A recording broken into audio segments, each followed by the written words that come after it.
तो हाँ जी दोस्तों, कैसे हैं आप लोग। फिर से एक बार मेरे नए ब्लॉग में आप लोग का स्वागत है।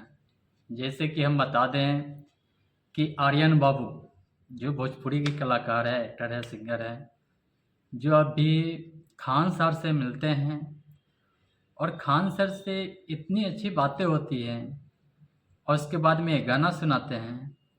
खान सर क्या तारीफ करते हैं इनके, आप लोग वीडियो देखिए। और एक दिन नेशनल लेवल पे जाइए, राष्ट्रीय अवार्ड लेके आइए, हमारा ढेर सारा आशीर्वाद आपका। लेकिन हम आपके लिए भी गाना गाना चाहेंगे कि तू दबंगों के दबंग जीत लेला हर जंग, तू दबंगों के दबंग जीत लेला हर जंग, पूरी दुनिया में बात हरे बोलबाला हो, जिया जिया हो बिहार के लाला हो, जिया जिया हो बिहार के लाला हो, शेर के करे जल के आइलन बिहार में, रहेले अपने ईयान बान शान में, शेर के करे जल के आइलन बिहार में, रहेले अपने ईयान बान शान में, कि तू दबंग के दबंग जीत लेला हर जंग, पूरी दुनिया में बात हरे बोलबाला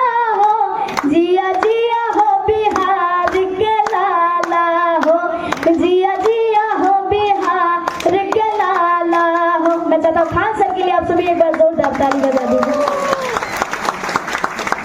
इतना छोटे उम्र में इतना कॉन्फिडेंस। कमेंट करके मेरे चैनल को सब्सक्राइब करके जाइएगा। धन्यवाद।